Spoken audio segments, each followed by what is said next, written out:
우리 다 같이 사도신경으로 신앙 고백하시면서 예배 자리로 나가겠습니다. 전능하사 천지를 만드신 하나님 아버지를 내가 믿사오며 그 외아들 우리 주 예수 그리스도를 믿사오니 이는 성령으로 잉태하사 동정녀 마리아에게 나시고 본디오 빌라도에게 고난을 받으사 십자가에 못 박혀 죽으시고 장사한 지 사흘 만에 죽은 자 가운데서 다시 살아나시며 하늘에 오르사 전능하신 하나님 우편에 앉아 계시다가 저리로서 산자와 죽은 자를 심판하러 오시리라. 성령을 믿사오며 거룩한 공회와 성도가 서로 교통하는 것과 죄를 사하여 주시는 것과 몸이 다시 사는 것과 영원히 사는 것을 믿사옵나이다. 아멘.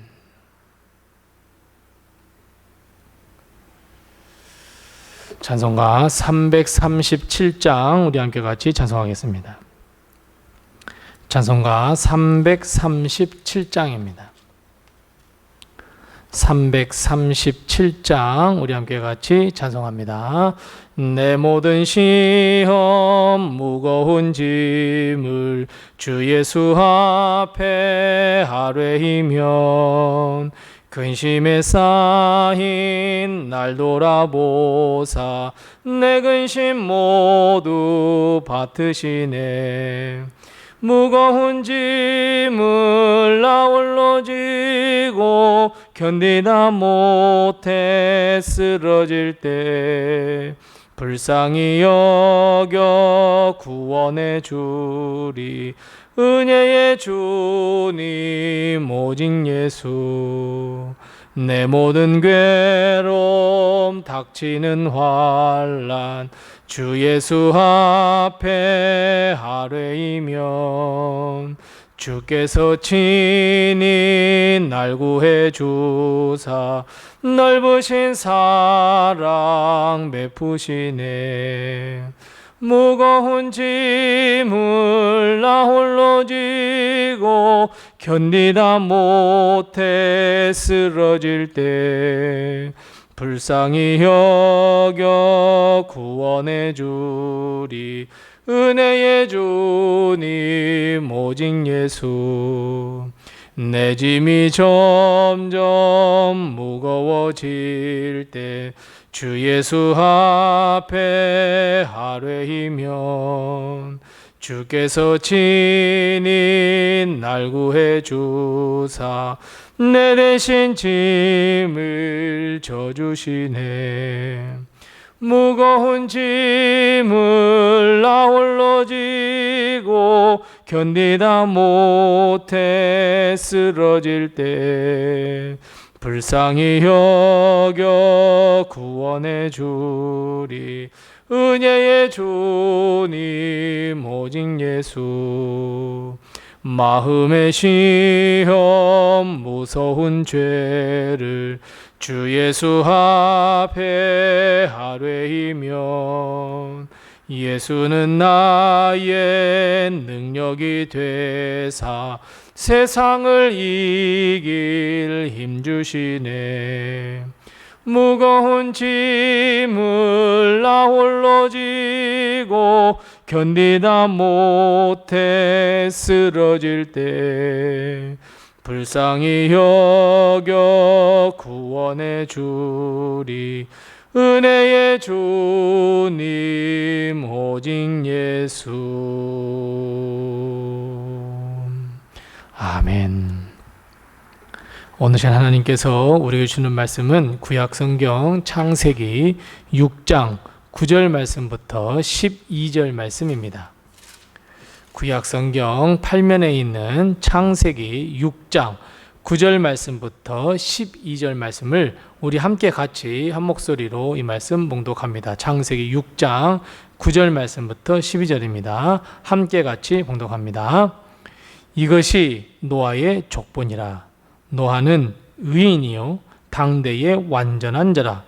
그는 하나님과 동행하였으며 세 아들을 낳았으니 셈, 함, 야벳이라. 그때의 온 땅이 하나님 앞에 부패하여 포악함이 땅에 가득한지라. 하나님이 보신즉 땅이 부패하였으니 이는 땅에서 모든 혈육 있는 자의 행위가 부패함이었더라. 아멘. 오늘도 하나님의 큰 축복과 은혜가 우리 교회와 성도님들의 가정에 늘 충만하시기 바랍니다. 노아가 살았던 시대는 지금 우리와 살고 있던 시대와 비슷했습니다. 죄는 땅에 가득했습니다. 사람이 생각하고 계획하는 바는 악한 것밖에 없습니다. 하나님을 멸시하고 서로에게 상처를 주고 서로가 서로를 미워하고 죽이는 세상이었습니다. 하나님은 분명히 하나님의 사람으로 창조하셨는데 사람은 결국 하나님의 영을 버리고 육체가 되어 버렸습니다. 하나님이 만드신 이 아름다운 세상을 악한 곳으로 만들어 버렸습니다. 결국 하나님의 결론은 이 땅에 있는 모든 생명을 멸망시키겠다는 것이었습니다. 하지만 그럼에도 불구하고 하나님은 노아를 선택하셨습니다. 이 땅의 모든 생물을 멸절시키려 하였으나 노아가 하나님의 눈을 사로잡았습니다. 그리고 하나님은 어제 말씀드렸던 것처럼 노아는 하나님의 은혜로 삶을 살았고 하나님의 은혜를 입었습니다. 그렇다면 여러분, 하나님의 은혜로 사는 사람의 특징은 무엇일까요? 여러분, 어떻게 사는 것이 하나님의 은혜를 입은 자의 삶일까요? 오늘 본문을 보면 노아는 세 가지의 삶이 바로 하나님의 은혜의 삶이었다는 것을 우리에게 가르쳐주고 있고 보여주고 있습니다. 뿐만 아니라 노아는 자신의 삶이 하나님의 은혜임을 알았고 감사하며 자신의 삶을 하나님의 사람으로서 살아가는 그 충성된 삶으로 변화시켰고 결국 그것은 멸망 가운데서 구원을 얻는 삶이 되도록 했습니다. 그렇다면 여러분, 하나님의 은혜로 사는 삶이란 어떤 삶일까요? 오늘 본 말씀 9절 말씀에 보면 노아의 삶을 딱 세 가지로 요약하고 있습니다. 노아는 의인이며 당대의 완전한 자라. 그는 하나님과 동행하였다. 노아는 악이 가득한 세상 속에서 하나님의 은혜를 알았고 하나님의 은혜를 입었으며 그 은혜에 화답하며 의인의 삶, 완전한 삶, 그리고 하나님과 동행하는 삶을 살았습니다. 사랑하는 성도 여러분, 이것이 하나님의 은혜로 사는 삶이고 이것이 하나님의 은혜를 입은 자의 삶이라 말할 수 있습니다. 그렇다면 여러분, 의인이라는 것은 무엇을 의미할까요? 의로운 삶이라는 것은 바로 하나님의 말씀대로 사는 삶, 하나님의 말씀에 순종하는 삶입니다. 노아는 악한 세상에서 하나님의 은혜를 깨달았습니다. 세상을 의지할 수 없었습니다. 세상이 말하는 대로, 세상이 이끄는 대로 살 수 없었습니다. 왜냐하면 세상은 하나님을 멸시했고 하나님의 말씀에 불순종하는 삶을 추구했기 때문입니다. 하나님을 의지하며 하나님의 말씀에 순종하는 삶이 아닌 세상은 자신의 생각과 자신의 마음, 그리고 세상의 유혹에 빠져 세상이 이끄는 대로 삶을 사는 것이 이 세상이었습니다. 하지만 노아는 그런 삶을 다 거부해버렸습니다. 왜냐하면 하나님께 은혜 받았기 때문입니다. 그래서 노아는 하나님의 은혜로 살며 하나님의 말씀에 순종할 줄 아는 삶을 살았습니다. 이것이 하나님이 보시기에는 의였습니다. 그래서 하나님은 노아의 삶을 의로운 삶이라 지칭하고 있고 은혜 받은 자의 삶은 의로운 삶이 되어야 합니다. 뿐만 아니라 노아는 당대의 완전한 자라 그랬습니다. 여러분, 여기서 말하는 당대의 완전한 사람이라는 것은 원문으로 보면 다른 사람과 함께 다른 사람들에게 인정을 받았고 다른 사람으로부터 비난할 것이 없는 삶이었다라고 하는 것이 원문입니다.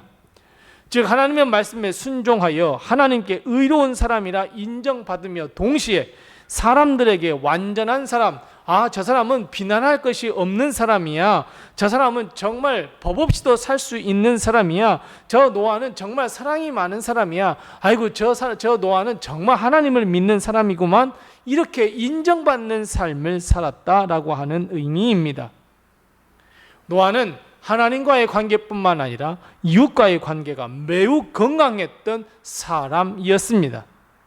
이것이 바로 하나님의 은혜로 사는 사람의 특징입니다.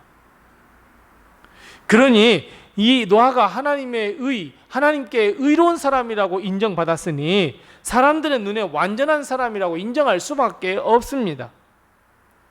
여러분, 세상 사람은요, 누구나가 자신의 자신만을 위한 삶을 살고 손해보지 않으려 살아갑니다. 이 세상의 삶 속에서 쾌락과 유흥 속에 살아가는데 여러분, 노아는 절대 그렇지가 않았습니다. 노아는 자신의 이익이나 욕심이나 정욕에 따른 삶을 살지 않았습니다. 이웃을 사랑하며 이웃에게 하나님의 사랑을 전했습니다.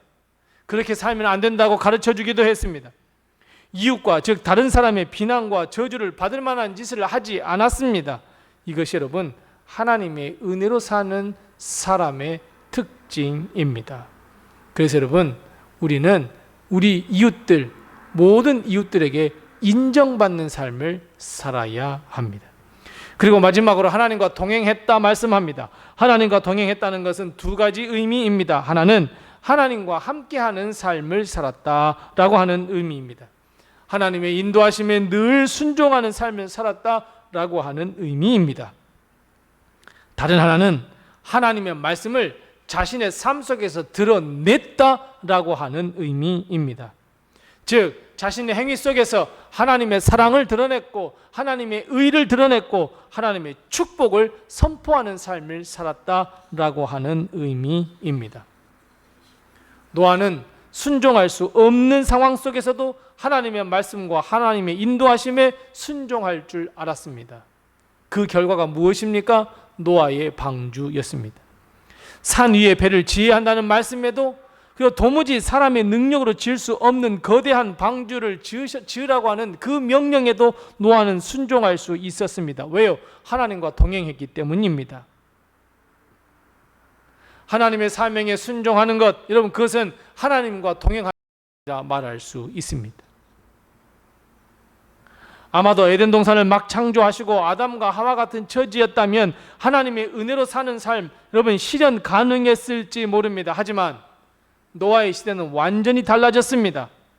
하나님의 은혜로 살아간다는 것 불가능한 일이었습니다. 믿음을 지켜 살아가는 것 어려운 일이었습니다. 하나님의 영광을 위하여 산다는 것, 하나님의 말씀에 순종한다는 것 너무너무 어려운 일이었습니다. 여러분, 한번 생각해 보십시오. 세상의 모든 사람들이 다 오른쪽으로 걸어가고 있는데 나는 왼쪽이 옳다고 왼쪽으로 걸어간다는 것, 여러분, 쉬울 것 같습니까? 다른 사람은 다 오른쪽을 향해서 열심히 뛰어갑니다. 땀을 뻘뻘 흘려갑니다. 그것이 최고의 인생이라고 이야기하면서 달려갑니다. 그런데 나는 왼쪽으로 걷고 뛴다고요? 여러분, 쉬운 일일 것 같습니까? 아마도 세상은 왼쪽으로 걷는 세상 사람들과 전혀 다른 삶을 사는 것에 대해서 비웃을 겁니다. 손가락질합니다. 틀렸다고 비아냥거립니다. 뻔한 이치입니다. 우리가 살아가는 세상은 점점 하나님의 은혜로 살아가는 세상이 안 되고 있습니다. 점점 하나님의 은혜로 사는 것이 불가능한 세상으로 변해가고 있습니다. 주일 성수하는 것 미련해 보입니다. 기도하는 것 아무 능력 없어 보입니다. 세상의 쾌락과 즐거움을 추구하지 않는 삶, 재미없는 세상이라고들 이야기합니다. 물질이나 권력, 명예를 추구하지 않는 삶, 정말 은둔하는 삶을 사는 것 같다고 비아냥거립니다. 신앙생활을 열심히 하려 하면 사람들은 너만 거룩하냐고 합니다. 너만 예수 믿느냐고 손가락질을 합니다. 이런 세상 속에서 우리가 노아처럼 하나님의 은혜를 받아 하나님의 은혜로 사는 삶, 의인의 삶, 완전한 자의 삶, 하나님과 동행하는 삶 살아낸다는 것은 불가능한 일입니다. 어찌 보면 세상과 야합하는 것이 지혜로운 일일 수 있습니다. 세상과 하나님, 그 중간 어디쯤에 위치하고 있는 것이 더 합리적인 삶 같아 보입니다. 여러분, 그런데 하나님은 분명하게 말씀하십니다. 12절 말씀에서요. 이 세상은 부패한 곳이라고, 혈육이 있는 모든 자의 행위가 부패한 곳이라고. 거룩한 하나님, 세상과 함께 할 수 없고 거룩한 우리, 세상과 함께 할 수 없어야 합니다.